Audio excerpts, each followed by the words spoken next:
వైద్యారోగ్య శాఖ ఖాళీలను ప్రభుత్వం వేగంగా భర్తీ చేస్తున్నది. హెల్త్ మినిస్టర్ ఆదేశాలతో వరుసగా నోటిఫికేషన్లు జారీ చేస్తున్నది.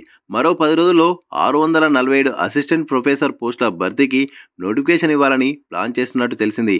ఇంకా టీవీవీపీ పరిధిలోని జిల్లా, ఏరియా హాస్పిటళ్లు, కమ్యూనిటీ హెల్త్ సెంటర్లలో 1600 మెడికల్ ఆఫీసర్ల పోస్టుల భర్తీకి ఆర్థిక శాఖ ఆమోదం కోరుతూ ఆరోగ్య శాఖ ఫైల్ పంపింది. గ్రీన్ సిగ్నల్ రాగానే ఈ పోస్టులకు కూడా నోటిఫికేషన్లు ఇస్తామని అధికారులు చెబుతున్నారు. హాస్పిటల్స్, అడ్మినిస్ట్రేషన్ ఇలా ఎక్కడ ఖాళీలున్నా వెంటనే భర్తీ చేసేలా షెడ్యూల్ ప్రిపేర్ చేసి ఉంచాలని, రాష్ట్ర వ్యాప్తంగా రిక్రూట్మెంట్లు వేగంగా జరగాలని మంత్రి మెడికల్ బోర్డుకు సూచించారు. ఇక గడిచిన 2 వారాల్లో దాదాపు 4000 పోస్టులకు మెడికల్ బోర్డు నోటిఫికేషన్ జారీ చేసింది. ఈ నెల 11న 1284 ల్యాబ్ టెక్నీషియన్ పోస్టుల భర్తీకి నోటిఫికేషన్ విడుదల చేసింది. 17న మరో 2050 నర్సింగ్ ఆఫీసర్ పోస్టులకు నోటిఫికేషన్ ఇచ్చారు. 2 రోజుల క్రితం 633 ఫార్మసిస్ట్ పోస్టుల భర్తీకి నోటిఫికేషన్ జారీ చేశారు.